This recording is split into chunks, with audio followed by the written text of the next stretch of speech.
Hey guys, welcome to Fanfic Fanatics. So in today's video we are gonna see, what if Deku had Deadpool abilities and had Harem? Part 1. Before starting, make sure to hit that like button and subscribe if you are interested in bnha fanfictions.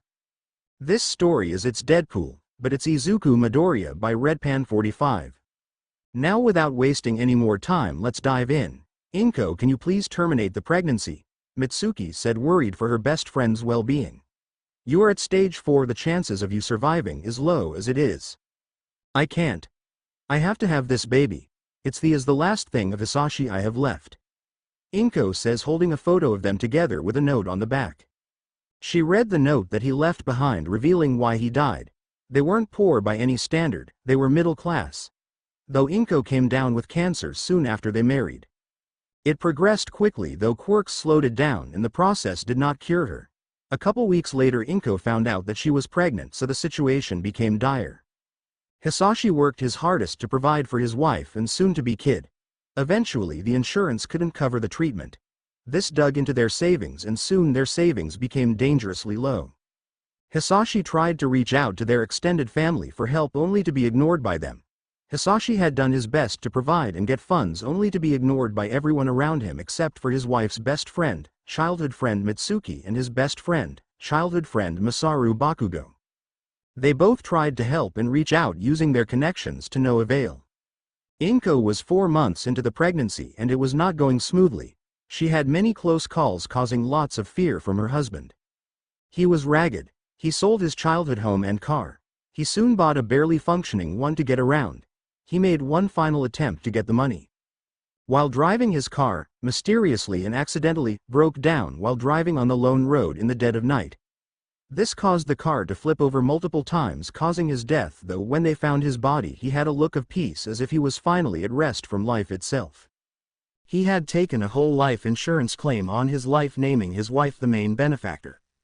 Mitsuki, I know that Izuku will be fine. Hisashi worked so hard for the both of us. Inko said, rubbing her stomach. She was much thinner, though she kept her hair even after the chemo and quirk treatments. Izuku? Mitsuki asked, confused. Yami and Hisashi decided the name if it was a girl or a boy. Izuku for a boy and Izumi if he was a girl. The names are unique and stand out, Inko said as her voice lowered. It's just a feeling that the baby is a boy. Inko. Mitsuki started to talk, but Inko grabbed her hand.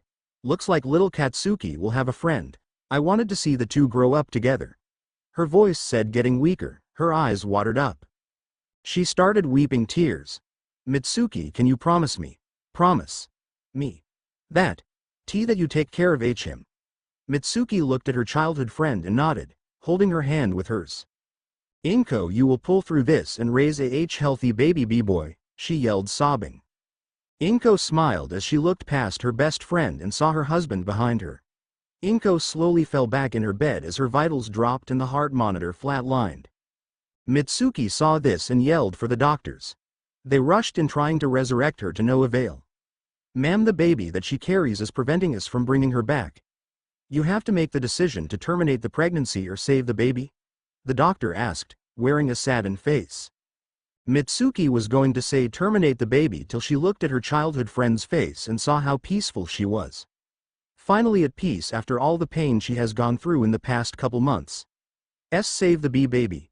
She yelled with tears coming out, slamming her fist into the wall, making a dent. She had to let go of Inko for her son, which is what she would have wanted. They rushed her to the emergency room. Mitsuki watched her childhood friend, more like the sister she never had, get wheeled away. Masaru walked up with a sleeping Katsuki and pulled her into a hug. They waited and waited for their friend's kid to come out without the mother. Though Mitsuki was scared because the baby newborn would come out prematurely. At this point he has been in the womb for at least 7.5 months, so she had a right to be worried. Eventually they came out and informed them that Izuku was okay. He was just in the incubator. Ma'am, you were listed as the godmother of the child, will you take him as your own? The doctor asked, handing her the birth certificate.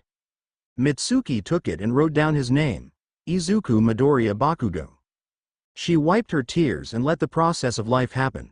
She and Masaru were the only ones to come to her funeral. Inko was buried next to Hisashi and all of their assets went to Mitsuki and Masaru, so they put it in the bank for Izuku in the future. she promised to protect Izuku with her life. By the time he was 3, they discovered that he had gotten cancer. Mitsuki was distraught thinking she would lose Izuku, her son, like Inko. Though a miracle had happened when Izuku was in the womb. They studied him and found out that he has had cancer, specific lung cancer, his whole life. It had spread throughout his entire body, though the reason he didn't get sick or died was because during his time in the womb Izuku developed his quirk from his mother's stem cells trying to keep him alive, which develops into a quirk using the said stem cells to activate his quirk gene, causing a mutation to give him regeneration. Which Mitsuki thanked for the miracle, it being Inko's final gift. This brought Mitsuki and Masaru to shed tears of happiness knowing they wouldn't lose Izuku to cancer like his mother. While Katsuki didn't understand what was happening, he was happy as well. "Kachan, we can heroes," Izuku said, raising hand in the air. "Yeah. We fukin can," he yelled. Izuku looked at his brother and followed suit. "Fuk," Izuku repeated, which Mitsuki heard. "Katsuki." "Izuku." Katsuki yelled, kicking down the door while Masaru walked behind him. "I got my quirk, look," Katsuki yelled, letting little explosions pop off on his hands. Izuku looked closely and inspected the hands. "Looks like Katsuki got his quirk," Mitsuki said while drinking a cup of coffee. "It is a mixture of our quirks, my explosive sweat and your moisturizer quirk."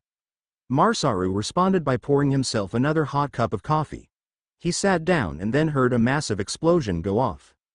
"I just sat down," he says, running with Mitsuki to the boys' room to see Katsuki in the wall and Izuku on the other wall very close to being shot out of the window. "The fuck happened here? Explain in 30 words or less," she yelled, letting her explosive temper out, pulling them out the walls. "Me and Kachan were testing his quirk," Izuku said, healing any wounds he got. "Yep, that was what happened." Katsuki groaned in a bit of pain from the blast. "Fine. You two are not in trouble, but next time do this outside," Masaru said, patching Katsuki up. "Sure, Dad," Katsuki said with Izuku sitting next to him. "Yeah, Dad, we won't do it again," Izuku shouted, striking a pose resembling All Might. That made Masaru stop and look at Izuku. He saw his old friend again. "Hisashi, your boy is just like you. I wished that you would have been here for him," he thought, ruffling his hair. "Both of you will make fine heroes, call it a gut feeling, but I just know it," Masaru said with an uplifting voice. He bends down, picking them up into the air. "You two are my greatest treasure." The two were star-eyed as they looked at their father while Mitsuki recorded the scene and took photos. "Inko, Hisashi, I wish you could have seen them." Cut to school.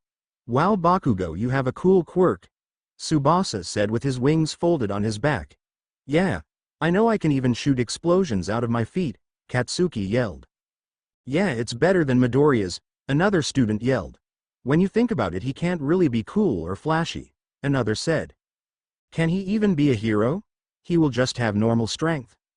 All he does is heal, right? No way he can be a hero. He would just fall behind." "Hey, you don't have to be flashy to be a hero.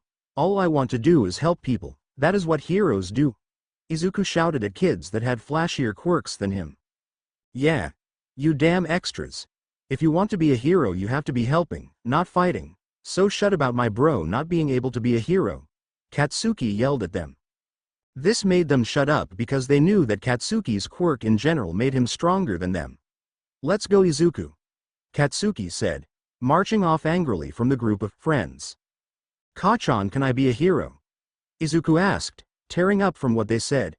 Katsuki looked back and gave him a tight and warm embrace of a hug. "Of course you can. The both of us will be the strongest hero duo ever," Katsuki shouted, marching away to lunch with his bro. "Yeah, you're right," Izuku responded, nodding his head. "Little did I know that those happy times with my family would end in a blink of an eye. Though I have held them close to my heart to keep my sanity, though as of now I felt it slipping." "Still dreaming, number 617? The doctor asked me, feeling my blood boil. I looked the old man with the bushy mustache in the eyes. "You wish, old man," I said, clenching my fist. "You still retaliate even now after 10 years. I will tell you what, your determination is one quality of a proper man. It would count more as a hero, though." "Ha ha ha. The doctor told me, mocking my dream to be a hero." Without me here your precious Numas couldn't even take a blow from Hound Dog. I taunted him. He turned around pressing a button electrocuting me. Ggggarrrrhhhh. Would I hit a sore spot? I yelled in pain, feeling my skin burning severely. My number 617, you just don't want to be quiet. Well, you are right, the regeneration you have is not a quirk, rather a mutation that happened to you when you were conceived. Without you the Numas couldn't take a hit. The doctor said, pulling out multiple tubes. I call it the X gene, real, original and edgy. Izuku blurted out, getting shocked again. You are 1 in 10 billion chance. You are the only one of your kind. So we can't take it, but we can surely be able to copy it. The doctor said, injecting me with multiple syringes. You know, Doc, they will never be better than the original. I say, swiping my hand randomly at him. I know, but I can get close, which is enough for me and him. The doctor says, checking my vitals. Your blood is rather strange. It will shift to what it needs like your original is, oh, but it became, when it needed to. I am just that amazing. To be honest, number 617 out of the 10 billion people on this planet. You will remain special no matter what person gets born or made. The doctor said, pulling up his grandson Tsubasa or Numu number 610. Izuku hated him the most because he was the reason he was there in the first place. Looks like your grandson is nothing more than a puppet like always, I said, hitting my chains against the wall. You know, he led you here by my orders and now he is helping the master with his plans. Ha ha ha ha. The doctor laughed out loud like a maniac. Well, have a fun time while I am gone. Number 617, the drugs I injected you with should take effect by now, he said as the door behind him shut, locking instantly. My skin felt like it was melting while my senses went crazy, making the pain more unbearable. My bones were cracking from my muscles contracting too tightly. My whole cellular membrane were getting melted away as my nervous system went crazy, making me have spastic movement. After a couple hours my body conquered the drugs and began to heal me. The floor was covered with blood that flowed out my body. It flowed out, overtaking the dried bloodstains from the previous night.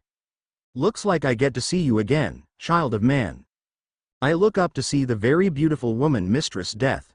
This is our second time meeting, Mistress Death. I say, sticking out my hand trying to grasp her, believing what Kachan told me, before you touch death you die instantly. Still can't believe that was in a children's book. Like before, I can't seem to find out why you won't pass on. Though that is best thing about you, playing hard to get, she said, standing by the doorway of my cage. Here I thought you liked me for me, he says, smiling at her. Something about her made him feel giddy inside. That is also a factor, little one. Once you pass on, your soul will be mine for eternity, because you are the first ever in all of my time as Death seen me while still alive. Death says, tilting her head at me, smiling. That sounds like a great plan for me, honey, though that won't happen till I destroy that doctor and become a hero, I say, clapping my hands. Oh yes, your dream to help others is another part of you I like. Would you like to see them again, Izuku, like last time? Death asked as I nodded my head. She shows me my family. Even after 10 years they're still looking for me. Mom was crying holding my picture as Dad and Kachan held her. Their lives would have been better if I just never existed. I wouldn't have had to push Mom out of the way while the man in the suit and black mask grabbed me into the portal with Tsubasa. I could remember the look of terror in her eyes as tears flowed out. The best I could do is smile and say, "Don't worry, Mom, I will find my way back one day." Those were my final words that she ever heard from me. Izuku, I heard, getting out of my head. When will you leave this place? Mistress Death asked me, and I smiled wider. Tonight, I say as she fades, smiling at me. I clap my hands again, making the needle come out of my hand that I swiped from the doctor when he injected me with the experimental drugs. Though these shackles aren't from the pirate times, their tech made it for the doctor to shock me. I placed the needle in my mouth. I spit the needle towards an unstable tank that was covered in my chemical-filled blood and saliva. It rammed into the tank's cord, making the toxic chemicals leak out, catching fire the moment it touched the oxygen around along with the toxic blood. It made an explosion that would have made Kachan proud. The fire should be able to either free me or kill me. It's a win-win, I think, smiling as the explosion reaches me. Kaboom, ya doctor bitch. Just now a local factory for manufacturing self-defense items has blown up. Our sources say it was the work of villains looking for gear. Though it closed for the month, so we have no casualties except for an arm found at the point where the explosion started. News lady says Bakugo shuts off the TV. He shifts his head to the left looking at a photo of his missing brother. One day you will come back, won't you? Bakugo asked himself while walking out of his room. He looked at his mother who was trying to keep herself up, and the same could be said about his father. He is a fashion designer while mom is a model, so it works out. They have been looking for leads since he was kidnapped. They buried themselves in work, but it couldn't distract them. Due to the extra money they hired private investigators to find their son, but they always would quit the search. Katsuki. She yelled out, hanging up her phone. They found a lead. They all rushed into the car speeding down the road. Dad, the cops are after us, I shouted, and he just sped up making multiple turns, eventually losing them. Dad, where the hell did you learn to run from the cops? His father looked at him. You learn things when you were young. I look at him and nod. I know close to nothing about my dad when he was younger. For all I know, he was a part of the Yakuza with Uncle Hisashi. So what is the fucking lead? And WHO are you? Mom yelled at the detective that was on the case. He was Detective Naomasa, the man that you can't lie to. If you would stop shaking me, I will tell you, he said, getting dizzy after being shaken. He took us to his office and opened a box, revealing a severed arm. This is the arm we found at the explosion, he said, looking at us with his eyes narrowing. The news said it was villains, but the truth is that we found a lab down there. The computers were destroyed, but this arm survived the fire. Inside a cage there, and we got DNA sample from it. Naomasa says, sliding the results. It is your missing son's arm. This means he is out there somewhere even after taking the blast point. He smiled and looked into our eyes. Your son is alive, just wait a bit till he shows up or we will find him. Cut to Izuku. Hee. Ha ha ha ha ha, I'm out, bitches. Izuku laughed, smashing Anumu's head with his foot that was sent out for him. What to do? What to do? I don't have a plan, he said out loud, with his wounds healing at a rapid pace. The doctor may have upgraded his regeneration accidentally without knowing. Not like he was going to tell him anyways. It's a revenge story, to put simply. What do you think? Wow, a fourth wall break. What 10 years of torture and being experimented on would cause any sane person to become me fucktards? Being free yet so shackled because I want to kill them all, I say, looking down. My dick is hanging out. I don't want to be charged for exposure. He looked around in a place, trash can, for clothes. He eventually found some clothes, convenient. Now I need some weapons if I am going to kill the shit out of them, I say, walking down the sidewalk. I am not in America, so I can't go to Walmart for a gun, so the junkyard it is. Walking down the street like a baller, I go to the closest dump, which turned out to be a beach I used to go to. Who in fuck did this? Is that a fucking truck? I yelled. Doesn't matter. Killing the doctor, then return to your family, I say, toppling a pile, making multiple pipes impale me. Shit, that fucking hurts. That's a lung and liver, I yelled, noticing my left arm was gone too. A piece of rusted sheet metal got my arm. Man, I just got that back. I chucked the arm into the ocean for the fishes.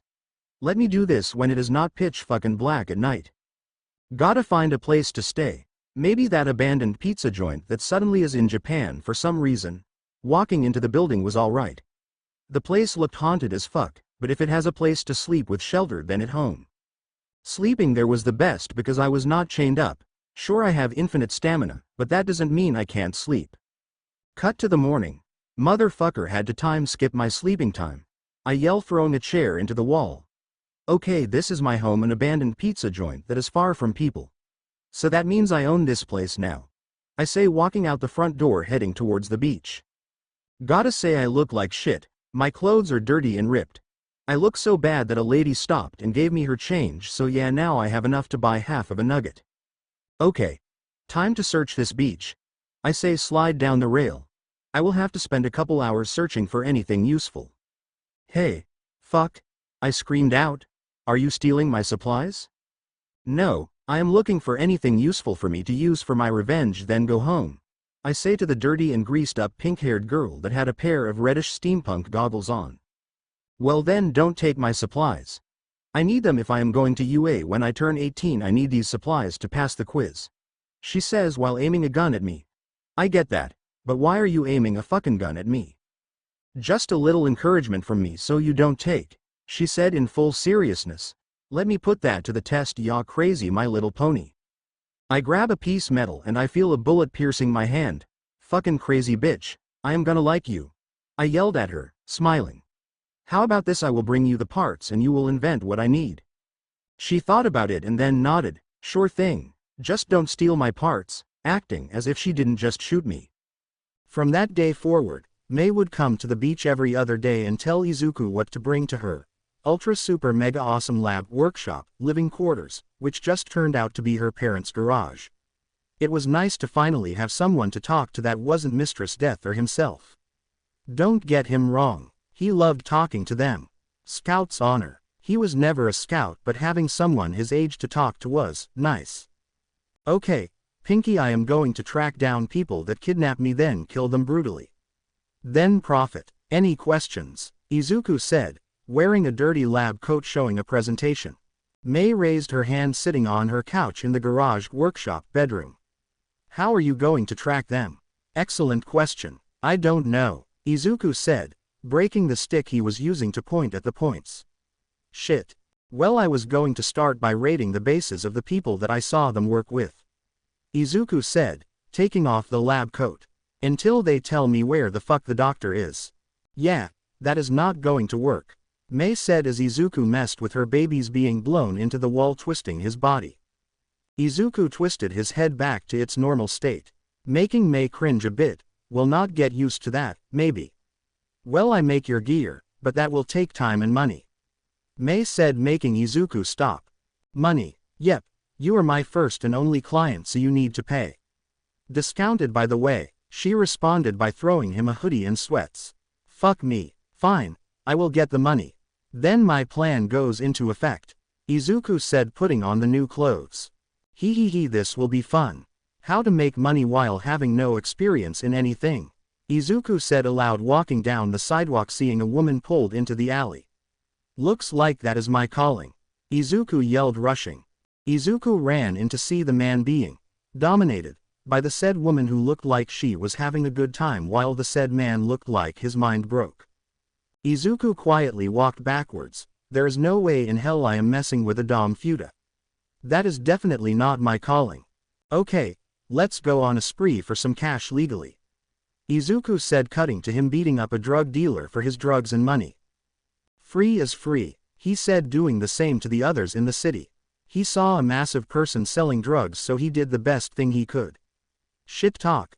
That was not the best choice. Hey Rhino, have you seen my favorite hero around? Izuku yelled, being choked and slammed into a car. Ha ha ha ha, what, did your feelings get hurt? Izuku was thrown into the street, cracking it. I am a fucking hippo. Okay, motto.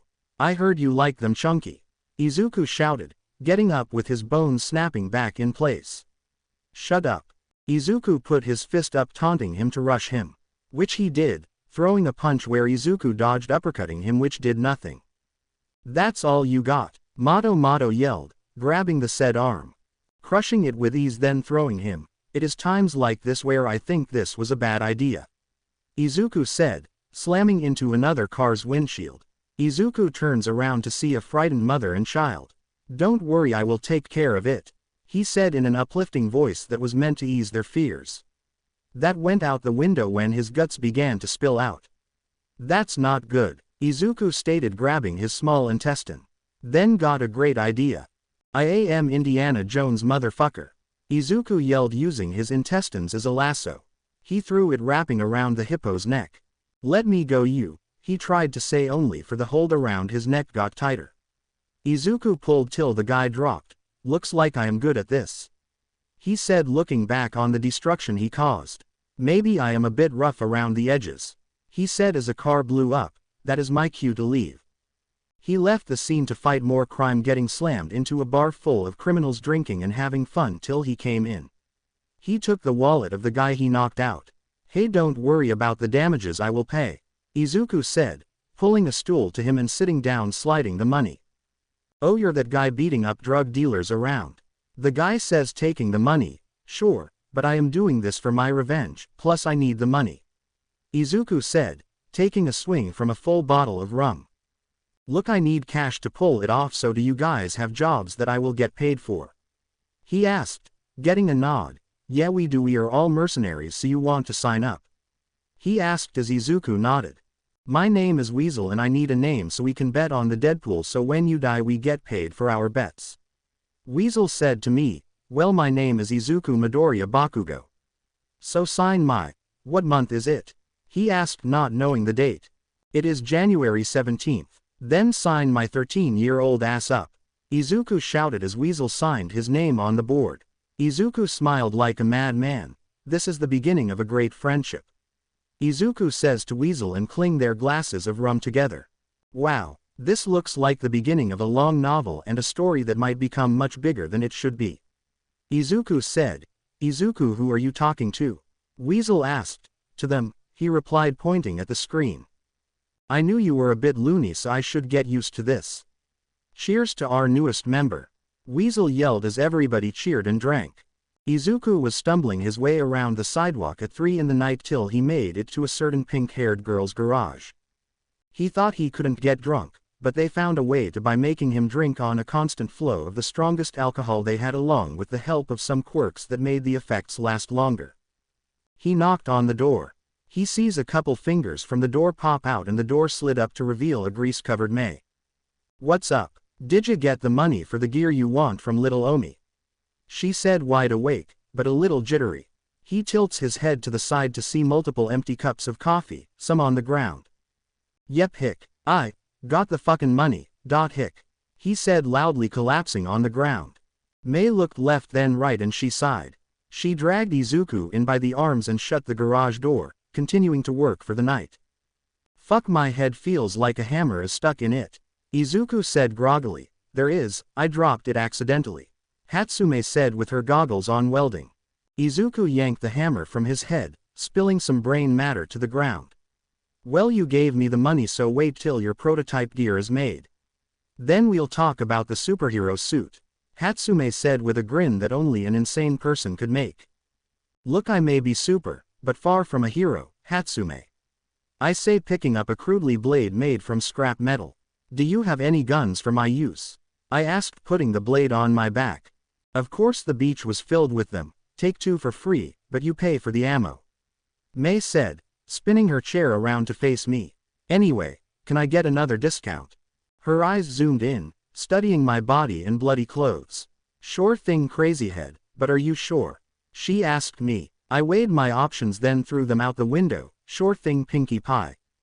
Okay, stick your hand out, she yelled as I followed her directions. She grabbed the pair of gauntlets. They opened, unlocking itself for him, so he slid his hands into the cold steeled gloves, then closed tightly to fit. They powered on with a hum, with some LEDs on with a nice glow of dark blue. Nice. This fucking rules. Good, that means the springlocks didn't fail. Hatsume said with glee. Springlocks, what now? I asked, hearing multiple snaps. The locks that opened clamped down more tighter. There they go, Hatsume says, knowing what exactly is going to happen to me. Suddenly the locks failed, crushing my arm from the elbow down, sending metal locks into my skin, destroying my bones. They felt as if they were screwing themselves into my arms. Motherfucker, this hurts more than eating pineapple pizza. I yelled, breathing heavily from the glove, crushing my nerves and bones, also turning my muscles into minced meat. Oh shit, Hatsume yelled from my reaction. Hatsume, cut the arms off or I will 127 hours it. I yelled with Hatsume cutting the arms off, then wrapping them so blood didn't get everywhere. We spent a bit of time cleaning up the mess in silence until I broke it. Okay, that was a terrible idea, but did I get the discount? I asked with her nodding. Well, by tomorrow my arms should be back, so I will get some stuff from the dump. I said with May tying a little red wagon to me. When I came back, the cops were there. The officer turned around and huffed, a crocodile tail smacking the ground behind him. He was squinting hard, it looked like he could hardly see. I'm guessing you're a friend. Oh, Maze. Nothing bad happened that I'm aware of, just another noise complaint. With this, the officer knocked on the door to the garage and yelled, May. Open up. The door slid open and May emerged, covered in oil like usual. What is it now? She asked, annoyed. This is the last warning I can give you, girlie, the officer replied. I know that you're going to be a great inventor someday, but for now you need to keep it down, especially at night, okay? The neighbors are getting all uppity again. May nodded solemnly and said, I understand officer, thank you. The officer looked sad, but nodded and left. Have a good day May. Izuku watched the tailed officer leave and walked into the garage.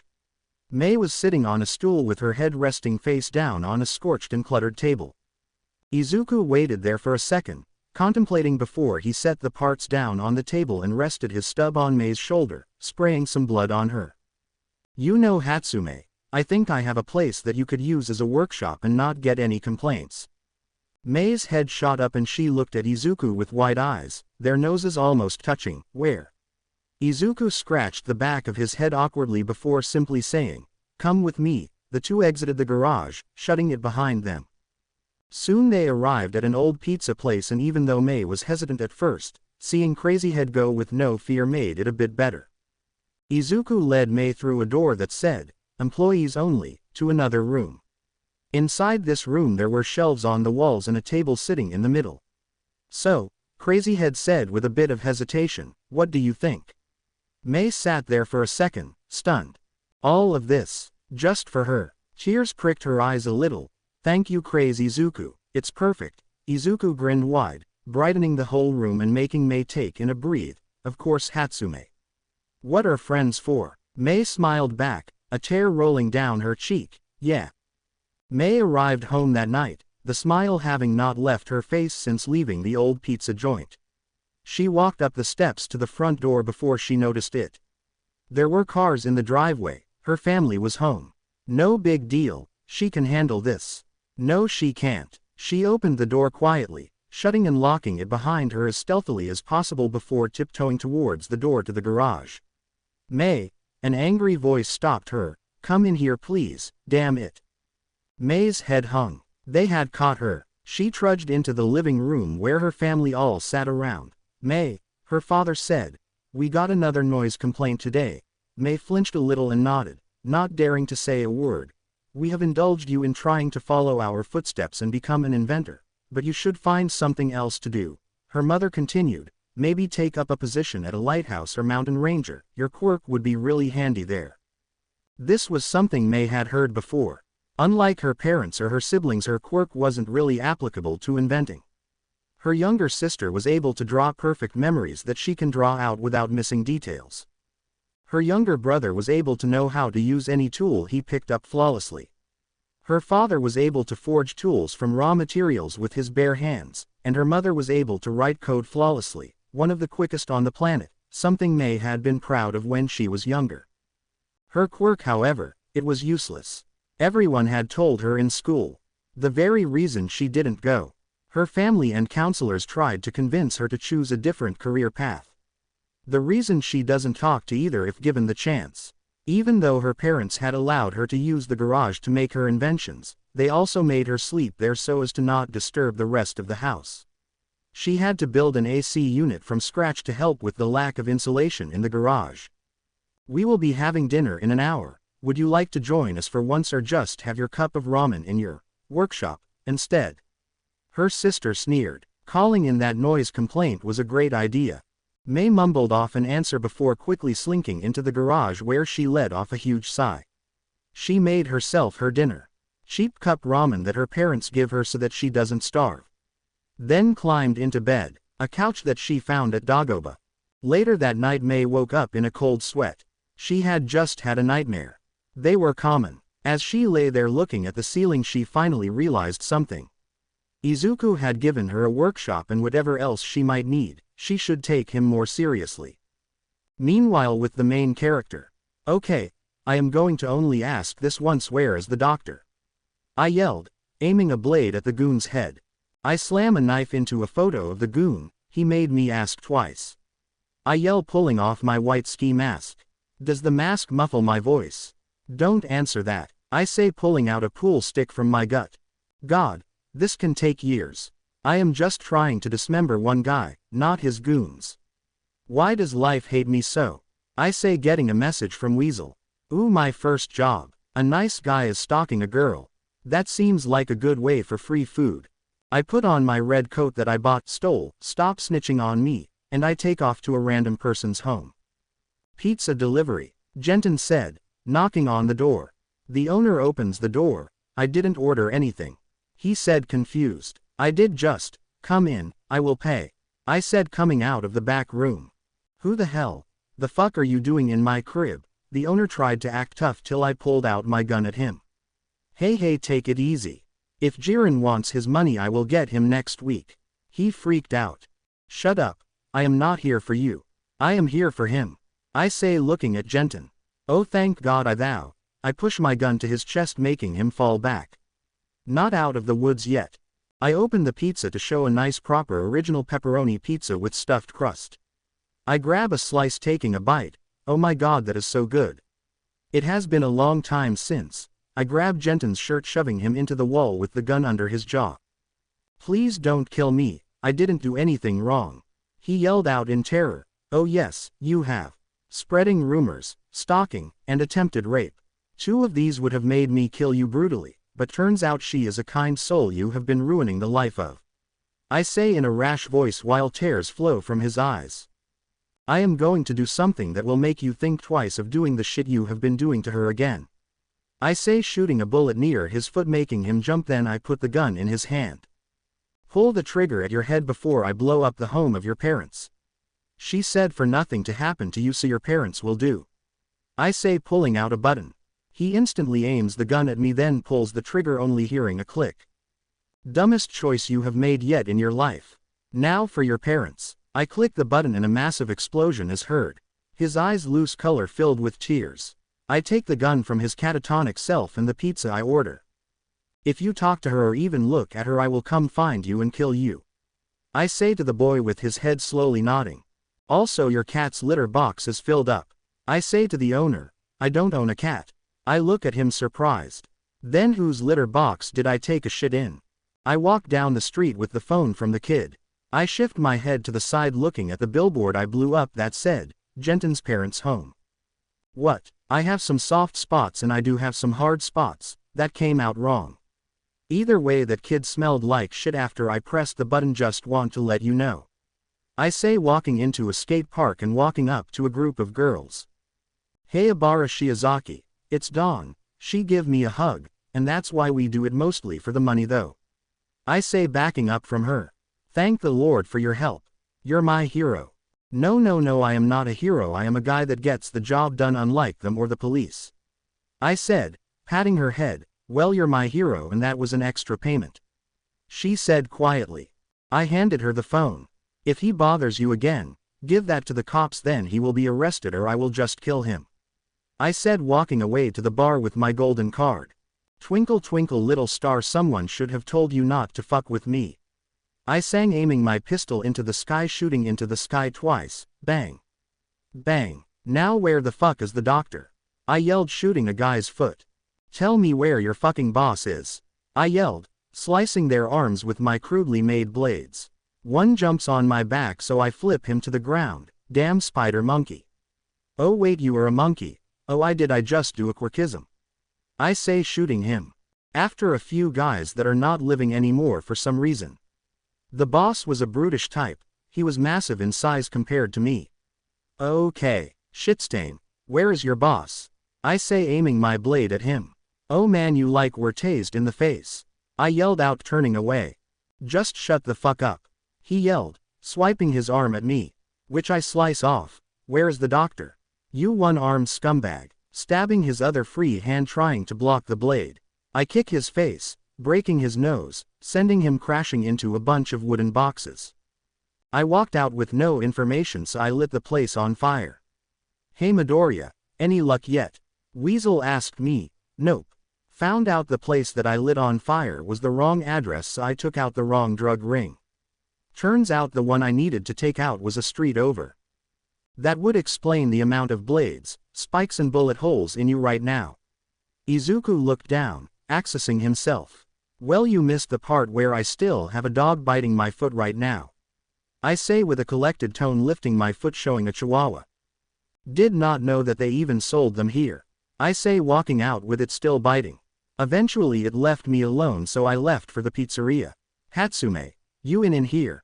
I asked throwing a knife at a photo of a guy with glasses, the one I had to kill.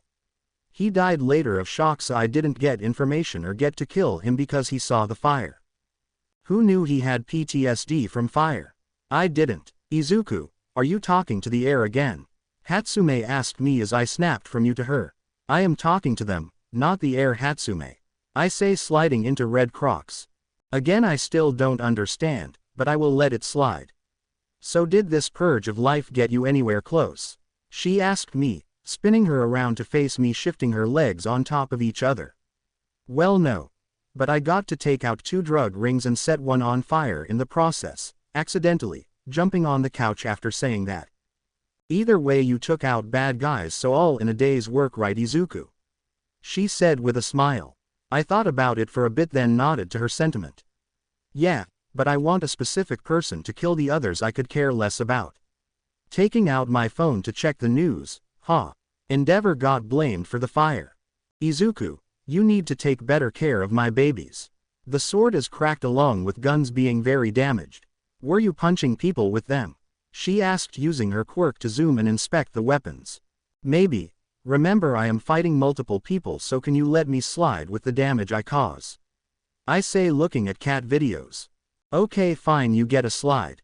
Though your suit will take some time, I will finish it soon. Hatsume said, showing me the blueprints. Also, you need to learn martial arts. Why? I am unkillable. It is like telling someone that can fly to walk. I say, sneakily trying to rub my third leg. Well, one day you might fight someone like All Might with super strength, so you being unkillable won't matter. Hatsume yelled at me, and stopped trying to jerk off. I know what the hell you do when you put on those red Crocs. TCH, buzzkill. I say, sliding my hand out my pants. Look, at least learn the basics so I don't have to worry so much about you. She said, looking deeply into my eyes as if she was begging. Fine, I will learn. But if you sleep tonight, because unlike me who has almost infinite stamina, I can stay up for days while you could kill yourself like this. I say, kicking off my Crocs. She thought for a bit, then nodded. Sure thing, Izuku. Fuck. I should have listened to her. He yelled while sliding under a semi-truck. Not now, truck-kun. The truck gets broken through by a massive bear that ran towards me on all fours. If you are wondering why I am running away, is because I took a job to kill this fucker. Come back here so I can use your skull as a cup. He yelled, speeding the hell up. Fuck, this is just hacks. Fine, you want to fight, then fight, Papa Bear. I shout, turning around, instantly shoving my blade into his paw hand. He smacks me into a car, crushing the blade. I just had it fixed. Wonder if Hatsume has insurance. I ask myself as I get pinned to the ground with one arm of his. Boy, I am going to have some fun with you. He roared at my face. You're just filled with the most pedophile lines, aren't you? I say, shooting his eyes back off. Grr, fuck you. The grizzly yelled at me as I dusted myself off. Now that is more like a villain line. I say, moonwalking, dodging his wild claws. Nah, I'd rather dance since I can't fight you fairly. I said, spinning quickly, then going on my tippy toes. Hee. You damn brat, you think this a game and that I am a joke. I look him while pulling out a white hat from nowhere. Maybe. I say, leaning forward at a 45-degree angle. I am gonna kill yo. I shot out his other eye, trading blows with him, ripped my guts out, sending me flying back into the street, cracking it. Cheap shot. I say, getting up with both guns equipped. I can smell you, boy, you can't hide from me. That has to be the most cheesy villain line ever. Is it hard to be original like me? I am kicking your ass by copying dance moves off HeroTube instead of learning martial arts like I was asked to. I admitted as he blindly charged at me. Get it? I shot out his foot, making him fall forward, then I heard a click. I didn't count. Good thing I bring 2 guns. I yelled, cocking my gun with my mouth, using the other to punch his nose. Rawar. He screamed in pain as I shoved my empty clipped gun down his throat. I punched down on his jaw, making him choke on the gun. Time to take your daily dose of lead. I shouted, unloading the rest of my bullets into his back where his heart is. Click, click, click. Ha ha ha ha ha ha. This was the worst job yet, and my last one was about helping a girl out with her cheating boyfriend. I said, walking away from the corpse. Man, I am hungry. Well, not really. I say, walking down the empty street of the bad side of Musudafu. Not even the heroes will come over here. That is why the gold card is active. We deal with the trash hiding in the shadows. We aren't good guys, but we do our best. Suddenly a godly smell got to me. The hell is that? I yelled, running into a shop full of maybe legal Mexicans. They look at my bloody hoodie with the visible gun in my holster. They all instantly go back to eating. I will pay for whatever that smell is coming from. I yelled, and a sweet old grandma grabbed my hand, leading me to a table with a colorful table mat. She placed a weird long deep fried bread. How do I? She picked it up and placed into my mouth. Chimichanga, she said in a sweet voice. Grandma, I love you, I yelled, shoving into my mouth. I ordered many more to go for me and Hatsume. I left my entire paycheck for the introduction to a godly tasting and funny named food. Look, it wasn't that bad, I said, backing up from a very angry Mei Hatsume that was in front of me. I said to learn martial arts. So what do you learn instead? Dance moves that had nothing to with fighting. She berated me. Hey, it worked. I killed that teddy bear, got the money, and found this godly piece of hilarious named food. She looked at me like she was going to rip my head off and throw it into a blender. To tell the truth, it hurts like a bitch. I pulled her into a hug that she was resistant to. Look, Hatsume, I will learn it just for you because you are my partner in crime for all of this. Fine, but you better learn it or I will find a way for you to permanently lose your manhood, understand? She said into my ear, making me instinctively grab my crotch. She walked away, leaving a mess. Those words made me feel strange inside. She doesn't even know what she is doing to me. I think I'm biting my chimichanga that I bought earlier. Looks like I will need to do better if I want my revenge to happen. I began to search for clues linking dozens of more groups that were connected to the doctor. Most were just suppliers for drugs like trigger or cocaine that I gladly took for myself, the cocaine, not the trigger. Though they did have some intel on them about a man that was making a perfected version of trigger, but I couldn't confirm it. I ran into All Might and Endeavor a couple times. All Might, or Captain Steroids, the goody two-shoes he has been trying to turn me into a superhero like no other because, and I quote, see great potential in you, young Midoriya. Ha ha ha, he told me in his deep-ass voice.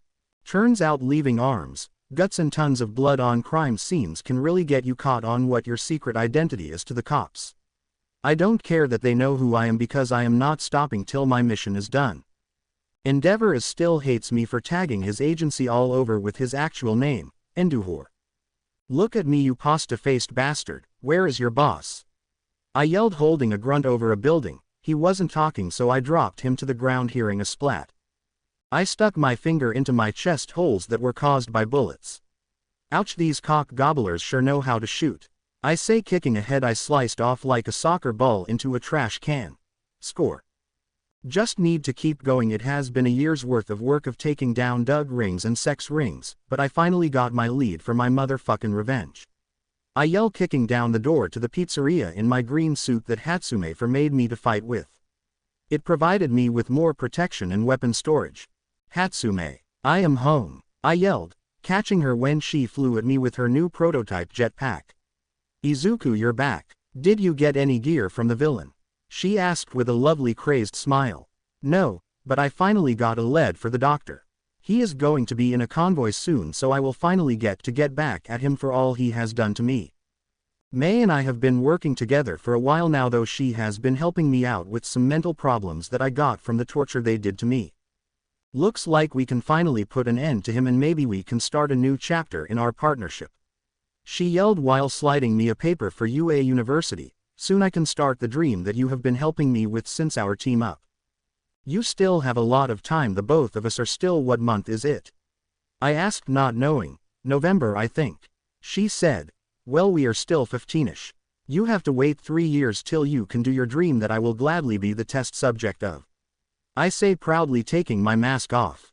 Well then, let's head to the gold card to celebrate for your lead in my breakthrough in making a gold titanium alloy. She yelled, putting on her red coat. I could tell she cleaned herself up from the soot and grease that I am used to seeing.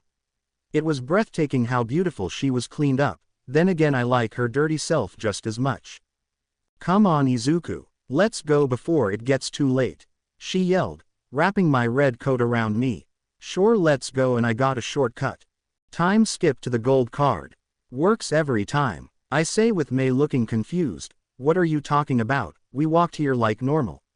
She said, very confused. Not important.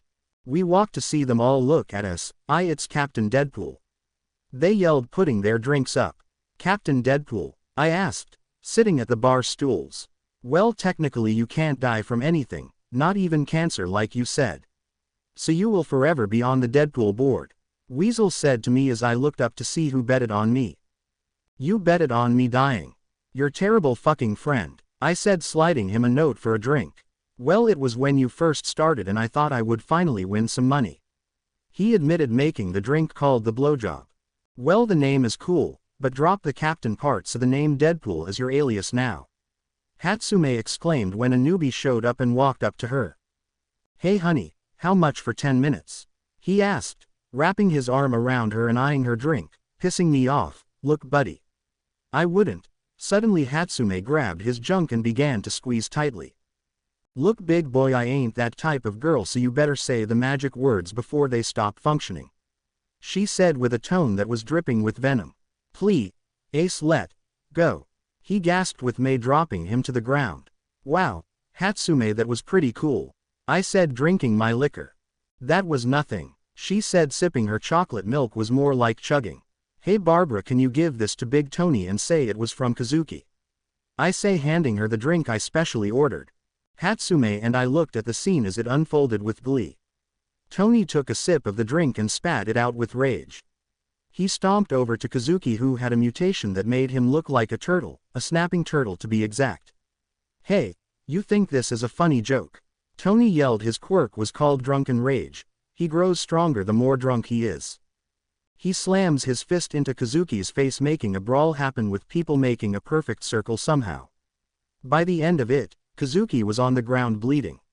All right, everybody back up, let me check. Weasel yelled, putting a mirror under Kazuki's nose. Seeing that he was still breathing. False alarm guys, he is still alive so no one gets paid. Weasel said, making everyone groan. That was a good show. Right Hatsume? I asked, looking at her to see that she was swaying side to side. Oh no, I say with Weasel looking at me oddly. Why the oh man? She must have drank some alcohol. She gets a bit crazy when it comes to drinking alcohol. I say with a terrified tone. Last time I was left as just ahead. I yelled with May tackling me. Izu, cool, let's make a baby again. She slurred. They all looked at me shocked. You have a kid? Weasel yelled. No, she just calls her inventions babies. False alarm. I yelled, picking her up. Whoa, I am floating, and why is it getting dark? She then passed out, alerting me exactly what happened to her. Did someone spike her drink? I yelled out with my eye narrowing on the newbie who smirking. Oh, the whore deserve. I just shot his head and gave Weasel a stack of cash. He counted the cash and nodded at me to leave. I put away my gun and I leave with May in my arms. We got home and I placed her in the bed I bought her so she didn't have to sleep on a dirty couch. She latched onto me, not letting me go. Please don't leave me alone. She said with tears leaving her shut eyes. I will never, not even when I am done with my mission. I say to her, holding her tightly, letting the darkness swallow me into a slumber. I'm the real Slim Shady. Oh hi, if you're wondering what I am doing on the side of this highway ledge. Well, I found a little birdie that chirped to me where the hell the doctor is, so this is my revenge for what he did to me and made from me. I say, drawing myself, stabbing him to death with my twin katanas. I see a massive convoy down the road with multiple cars driving down the road at a fast pace. There he is, time for payback, you son of bitch. I say, getting up, maximum effort. I walk off the ledge, falling at very fast speeds. Crashing through the sunroof of one of the subs, I get up and show them my beautiful picture. Have you seen this man? My head gets slammed into the back of the front seat. Premium leather, I say, kicking the guy beside me out the car into the road. I kick another goon into the back of the sub, making the back door open up with him hanging out the back. Ha ha ha, he looks so stupid. I get cut off with my head repeatedly being slammed into the radio, changing the song. Ow ow ow. Oh wait, stop. I like this one. Ow. I elbow the goon hitting me and I grab the steering wheel, making the car ram into a motorcycle about to shoot me up. Then followed it up with choking another goon with my legs. I hope you don't have a choking kink. I grab the steering wheel again. Wait. I don't know how to drive. I'm only 15. The car then flips as the world around me begins to slow down. Hold on, did I tell Hatsume to turn off the stove? The world sped up again with the sub flipping to its side with the guy in the back that was dragged slamming into a highway sign. The rest of the cars stop with quirks aimed at the flipped car. I get out from the opposite side. Oh shit. I knew I was forgetting something. My bullets. I say under my breath. Okay, show time. I raise my head. Hey, I instantly put my head down from gunshots. You may be wondering why the green suit. Well, it matches my hair. I raise my hands and point at a guy. This guy has the right idea, his hair is black so he wore the black pants. The guy looks down to see that he is matching. Okay, I only have 12 bullets so you're gonna have to share. I yelled, jumping into the air, shooting 2 in the head with 1 bullet. 11. I yelled, running at them, dodging their quirks. Is your quirk literally making your hands into a rock? I asked, shooting his head. 10. I dodge a weak stream of fire from one and spotted a guy that looked like a pig. I shoot them both in the head, then kicking the bodies to the others. 8. I use the butt of my guns to slam into 2 faces that have strength enhancer quirks. I shot them directly into their hearts twice when they flinched from the earlier blow. 6. A bull mutation quirk guy stabs his horns into my chest against the flipped car. I lock my hands together, slamming them down with lots of force on his head, breaking his horns. I aim at his eye, blasting his head to bits. 5. I take out the horns from my chest, throwing them to the ground. A red-faced person rushes me with steam coming off his body. I slide under him. As I slide under, I shift my body, shooting him in the back of the head. 4. The final group of goons tackle me to the ground, making me misfire twice. Motherfuckers. I said share. I yelled, shooting the guy on top of me in the head. 1. I blitzed the final 3, tackling one into a guy and repeatedly slammed him into a car window, breaking it. So I throw him into the other, lining them up, and I shoot my final bullet, hitting the 3 in the head. 0. You bastards are annoying to fight in groups. Now for my prize. I walk to the final sub, ripping the door right off to reveal the doctor. I grab him by the coat, slamming him into the road's ledge. I grab one of my blades and stab it through him. Ha ha ha ha, that one felt good, right, doctor? I yell at him as he stared angrily at me. Remember me, you Jared-looking motherfucker. I kick his face, breaking his goggles. If you can't remember little o' me. Here is a reminder. I yelled, lifting my mask, revealing my mouth and freckles. I am just that amazing. He lifted his bloody head, looking directly into my eyes, and smiled. Izuku motherfucking Midoriya. He yelled, chuckling at me. Cut to Captain Steroids. On the latest news, we have a massive car crash zone of 5 vehicles. Yagi listened to the news eating cereal. Other news that we know a man in a green suit. Yagi said, buffing up into All Might. Mirio, let's go. He said, walking out. Have you had breakfast? He asked Mirio. No sir, I haven't. He said excitedly, being with one of his mentors. Here, protein bar, good for bones. Deadpool might break yours. Ha ha ha ha. All Might laughed, jumping into the sky with Mirio following close behind. Back to the main character, duh. Now I am going to do to you what chimichangas did to my ass last night. I yell, cocking my arm back, then hearing the sound of me hitting a brick wall. I feel the area and look up. Dad. My arm got grabbed and I was thrown into a car. I think shit has just gone sideways in the most mighty way. Let's talk about the pros and cons of being a hero. Pros: large fan base, merchandise, lots of money, discounts, women want you and everyone loves you. Cons: they are all lame-ass teachers' pets for the association. I say, getting up, groaning in pain. You know I can hear you, right? I wasn't talking you, I was talking to them. Stay right here, he told the doctor. You have warned before, Deadpool. This is a shameful use and reckless use of your powers. You will both be coming with us. All Might tells me while walking up. Look, All Might, I don't have time for your goody two-shoes bullshit right now. And you are? I asked, shifting my head to the All Might look-alike that was borderline cloning how similar they looked like. Lemillion. He yelled, flexing. Lemilio, what the shit? That is the coolest name ever. I yelled as he shrugged. So what, are you his sidekick? I asked, looking at All Might. No, trainee. Let me guess, Nezu left you behind for shit detail. I say, walking to the doctor. What does that make you? Lemillion asked me. Pretending you're not here, Lemillion. Can we trade names? I say, punching the doctor in the face. Can we just arrest him? He asked All Might. Look, I am a training hero that would rather be out helping people than deal with an insane maniac. I say to Lemillion's face, you got me in a box here. Aha, and besides, no one is getting hurt. I say as the body from the sign falls smashed like a pancake. He was already up there when I got here. Young Midoriya, you're better than this. Join us, use your powers for good. All Might says. I throw a hubcap at the doctor's face, heads up. Be a pro hero, he says. Listen, the day I decide to be a crime-fighting shit-switzler who rooms with other little whiners that suck on the government's nipple. On that day, I will send you a yellow cockatoo as a friend request. I am going to do what I came here to do. That or slap the bitch out of you. I yell at All Might. And I hope you're watching. I turn to see the doctor gone with a pool of ink being left behind. I gasp loudly. Quite unfortunate. I look back then at All Might repeatedly.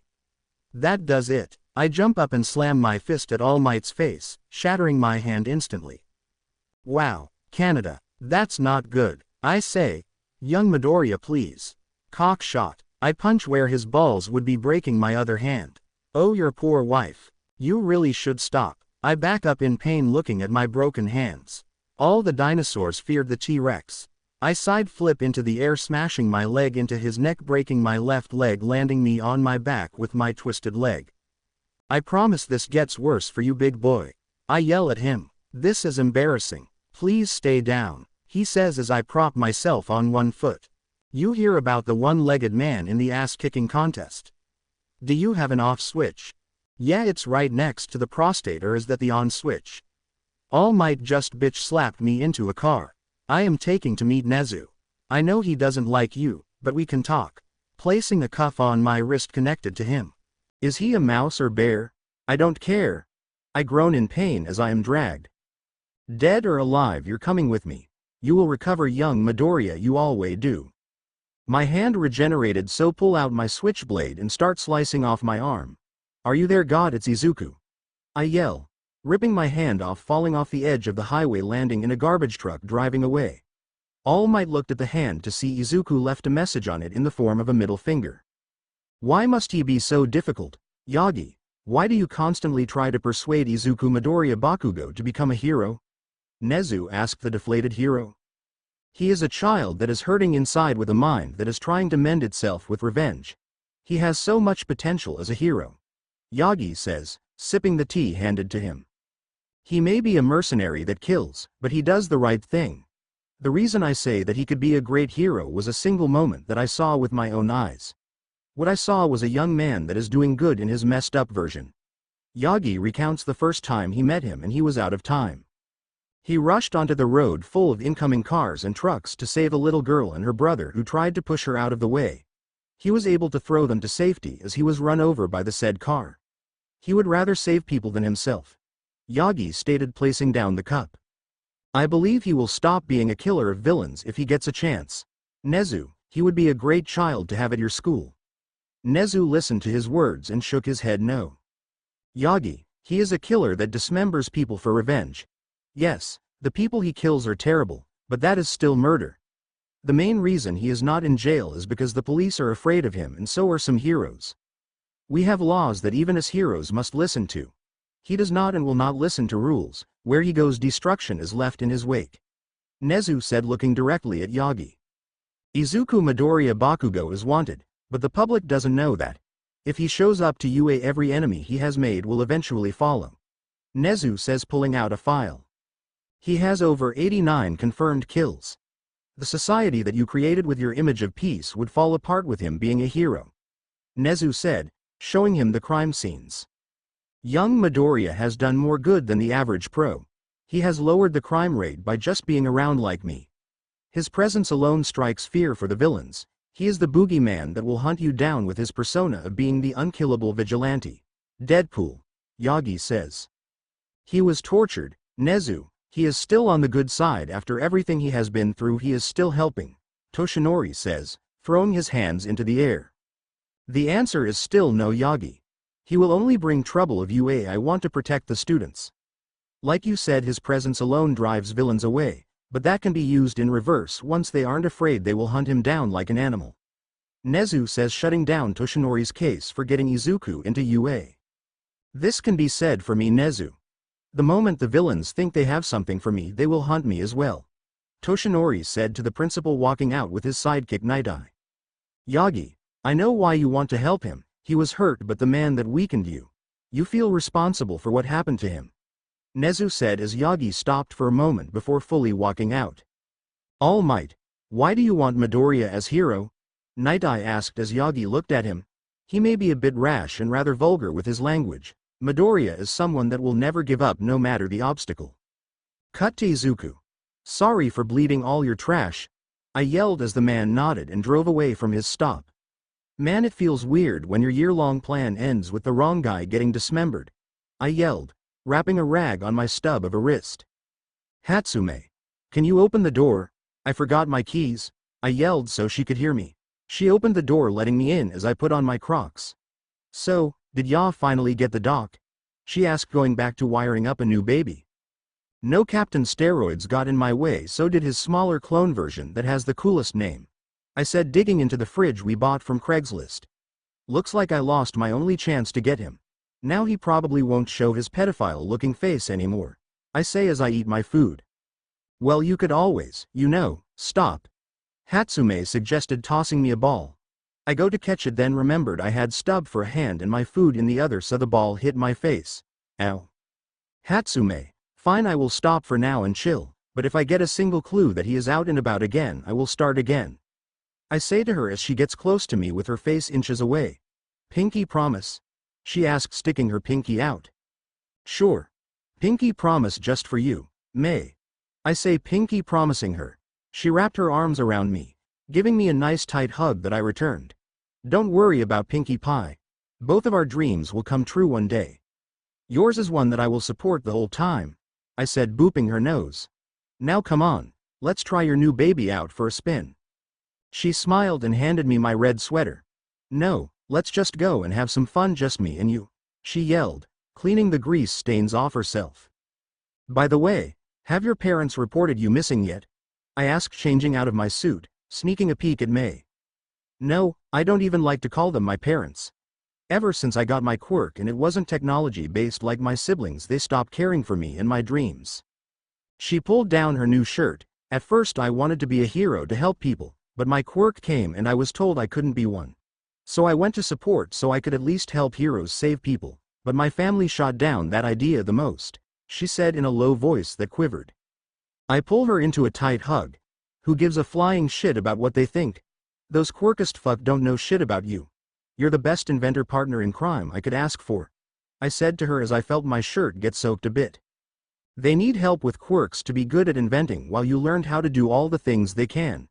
You are better than them and you will prove them wrong by going to UA, then becoming the world's best inventor, I say as she looked into my eyes with hers that zoomed in and out. She nodded her head as I patted it, making her feel better. Plus you can be a hero, I say in a proud voice to her, making her cry tears of happiness from me supporting her former dream. Izuku, thank you. I am glad to be your partner in crime, so I will become a hero with my support items to prove them all wrong. As long as I have you supporting me, I will complete my dreams, she yelled out as we left to the city to have a lot of fun and throw eggs at her former area where she resided with an uncaring family. That should do it, I yelled, sliding down a ramp with my civilian clothes on. A normal shirt that says normal. Nice pair of red shoes with a red coat. Following it up with black pants, really black pants, totally not covered in spilled paint. I hop roof to back up and see my handiwork that took a couple hours to complete. I covered the entire Endeavor Tower with my logo along with a message saying, Deadpool wants his change back, ha ha ha ha. They're definitely going to think that he owes me money. I laughed, then I saw a large amount of fire go off. Oh shit, I might have. No, I definitely pissed him off. Well, time to dip because I am a civilian. I parkour to the ground and land, crash, on a comfy metal trash can. I need to work on my coordination for jumping off roofs, I groan, getting up. Well, not like it could kill me, I say, walking down the sidewalk. I take out my knife and start to spin it around as I walk, till I accidentally stabbed my hand again. Damn it, I yelled, pulling the blade out, letting my hand heal. I feel a presence near me to the right. I turned my head to see a tall lanky man with burn scars all over him. He had blue piercing eyes with black spiky hair.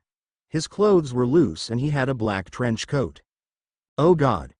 You look like an avocado had sex with a grosser more older avocado," I yelled out, surprised by his appearance.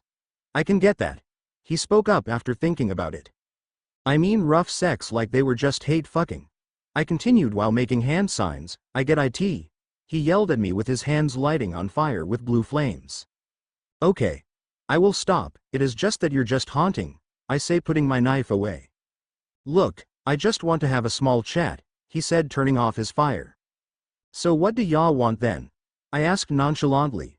"Why did you vandalize Endeavor's agency?" he asked as his eyes shined brightly. "He is an asshole and I know his image is what he cares about, so I going to keep doing this because it is fun to fuck with people," I say, smiling crazily, making the avocado mush back up a bit. "Well, looks like me and you could have been friends then," he said, smiling with his scarred stapled face. "Also, is your friend back there going to stop hiding because I can just feel the bloodlust from here," I said as multiple knives flew past the dude to me. I let the blades hit me as my attacker hopped on top of me with a knife in her hand about to stab my chest. "Like I said, we could have been friends, if we didn't take a job from the broker Jiren," Dabi stated as the blonde with messy buns introduced herself. "Hi, my name is Toga Himiko.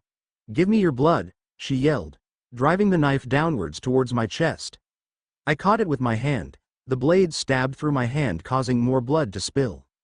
"You know that would have killed me with the fire, but knives, guns, and blenders can't kill me," I said, getting up, pushing her off of me. "Look, Bernie, keep track of your crazy friend here, before I get mad, and trust me, I can do more than stab," I say as my wounds heal, taking out my knife, holding it to her throat. "Wow, you look sexy when you're covered in blood," she said, looking at me with her yellow cat eyes. Look, I didn't think she had a crazed state. Here I thought she was already as crazy as one could be," the lanky man said as I noticed that they looked like they hadn't eaten in a while. "Look, the both of you are coming with me. I may be insane, but I still like to help people," I said, putting my knife away and taking out the one stuck in me. "She is suffering from her quirk, that much I can tell from her crazed look. I got the stuff to help her, so are you coming?" I asked, knocking out the rabies-filled blonde. Dabi nodded as he had a random thought. Why am I going with this? I took the job to kill him and now I am following him. Not like I care about the girl too. "By the way, what should I call you, Scarface?" I asked, picking the girl up after I knocked her out. "Dabi, just Dabi," he said in a low voice. "Cool name. Not like I didn't know it from the earlier text mentioning your name," I said as we neared my home. "Why are we at an abandoned pizzeria?" Dabi asked me as I looked at him like he was stupid. "Why not?" I opened the door to see Mei on the couch watching TV eating a slice of pizza. "Oh, Izuku, you're back." Her voice died out towards the end of the sentence.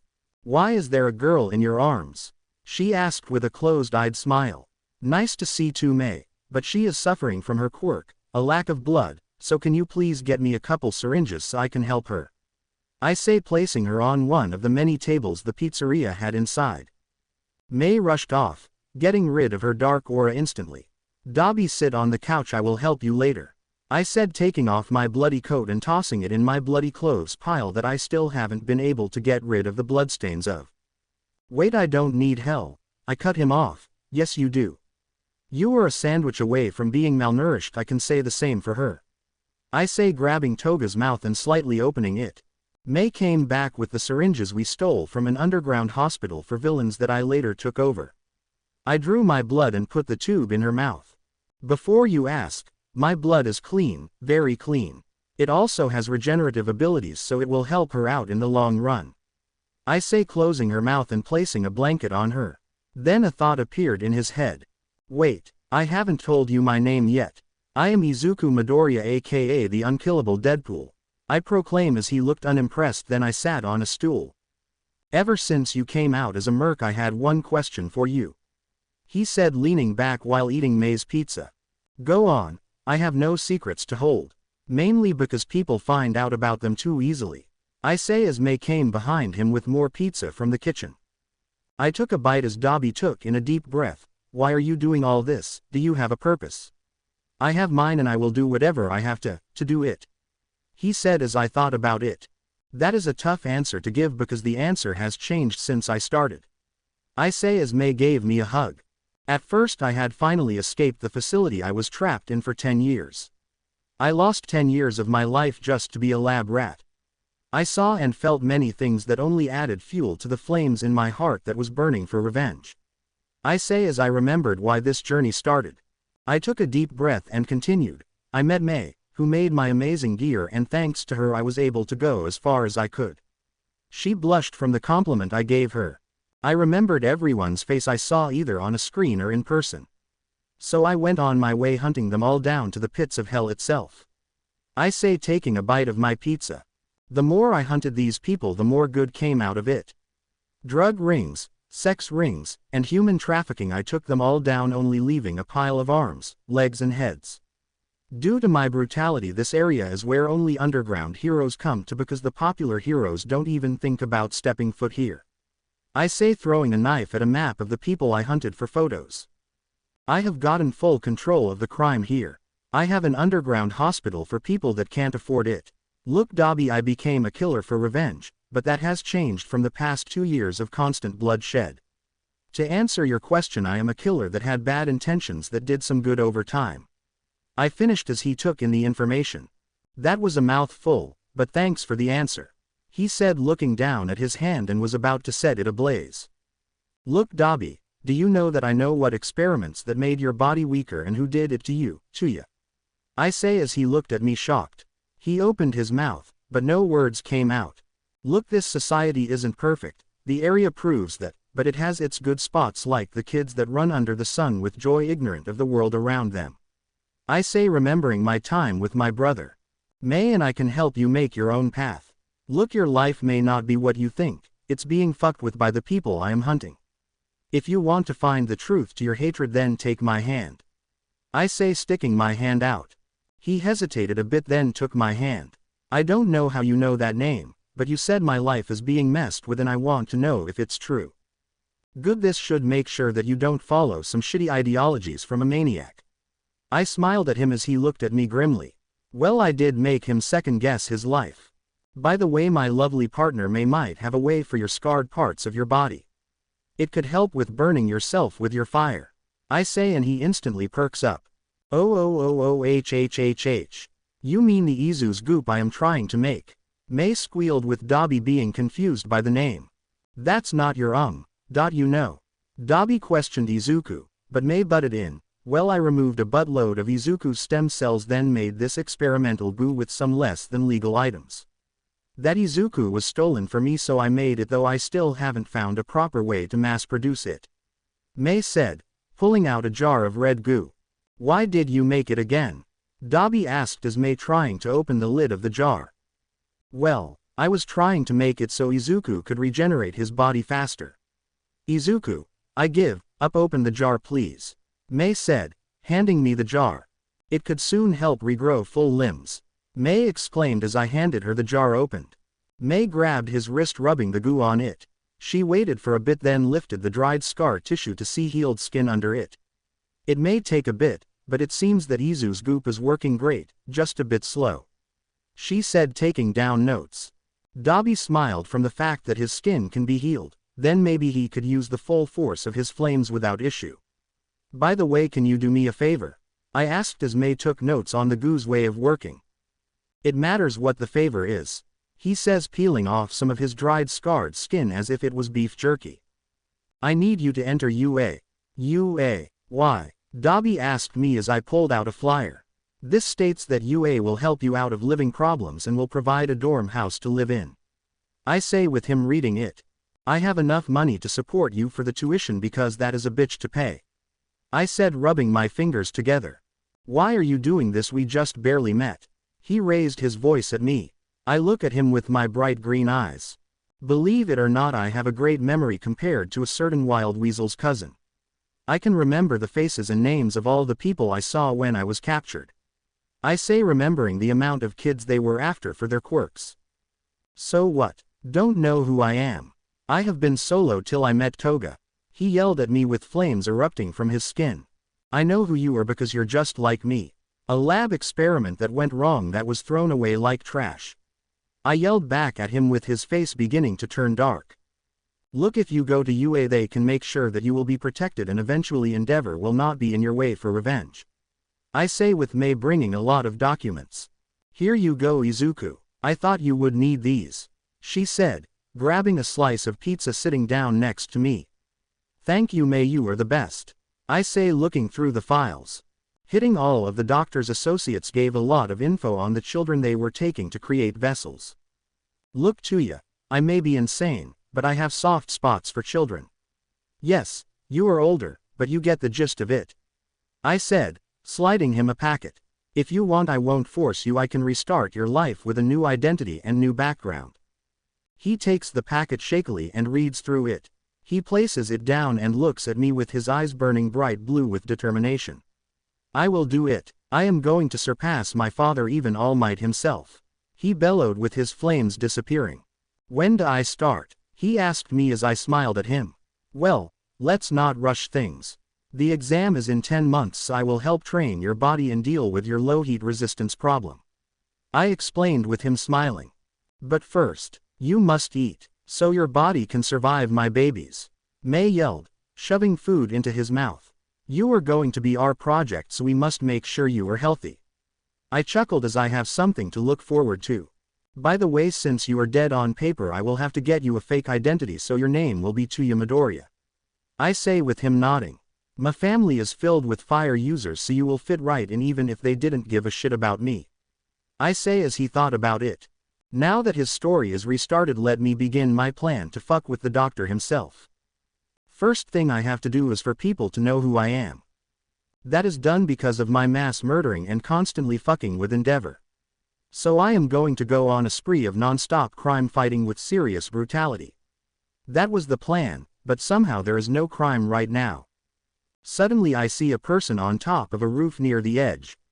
Time to be me, I say, climbing my way up using the fire escape to see a person my age. I could see tears coming out their eyes with some bandages along their wrist as well. Aw shit, I ain't good at this. I think as I walk behind them. I lean over the rail with my arms crossed next to the person. Don't jump here because Endeavor's agency is just a couple blocks away from here. That is the sort of address you jump at. I tell the person as they turn to me. I see how they actually look. She had ear jacks for ears and purple hair with a punk outfit on. Her eyes seemed empty, like she has had her world shattered. You're making jokes, she asked me, sniffing her runny nose. I was bitten by a sad radioactive clown. I say, wrapping my arm around her shoulder, get off. I'm Deadpool, what's your, don't what? Don't pretend to care, you're assuming, I don't care, yet. You're making it awfully hard for me to get my care on. Is it a boy, a girl, money? Did you marry a succubus and she might ruin your life? I say, lifting my mask so she can see my teeth. Are you trying to make me jump? She yelled at me as I smiled. No. Never. Though I've been told I can make people very uncomfortable. Hasn't this place seen enough tragedy? The heroes already went ham beating the villains before I could. It doesn't need your wandering soul ghosting the crap out of it. I say, sitting on the rail with her looking at me. So yeah, I'm sure a real hero would have something profound to say to you to make you feel instantly better, but... I take a pause as I see her confused from the whole conversation. I'm all you got. She looks down and starts sobbing more than she was before. Well, Endeavor's agency is right over there. I inform her by pointing down the right street. I hate you. I think maybe that's a sign you're on the mend. I say, going into a thinking pose. I'll make you an offer if you're determined that this is gonna be your last night on Earth. What do you want to do? Have you ever been to a deep dope concert? I asked her, making her smile a bit.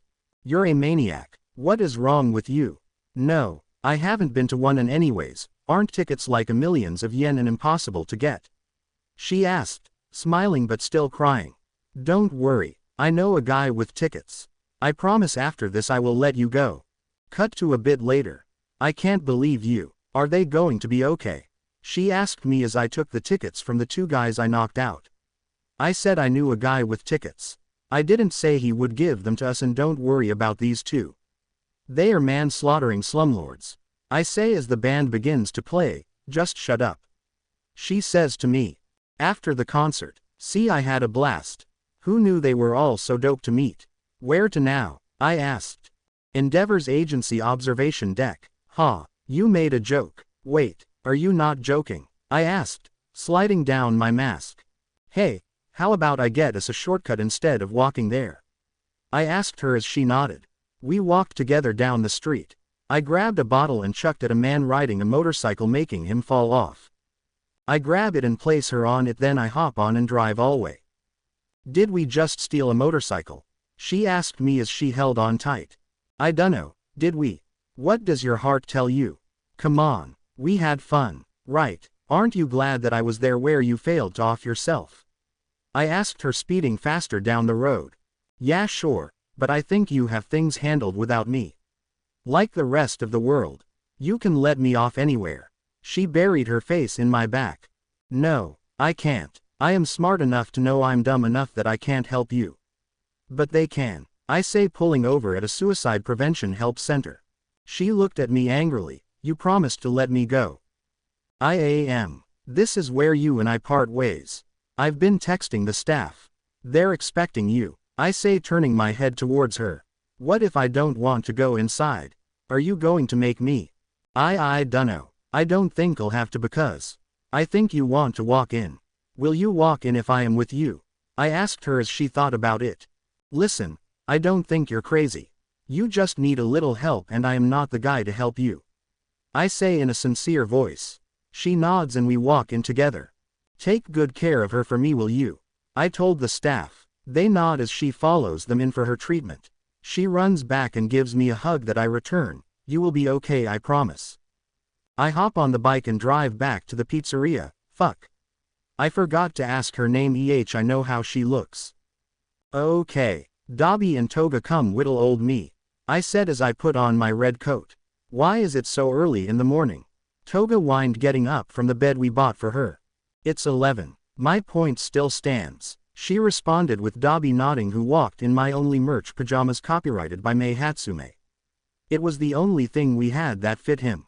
Well, I am going get your new identity, so I am going take you there like a little trip. I said, walking out, catching a loose wrench that was shot at me. Mei, why did you shoot a wrench at me?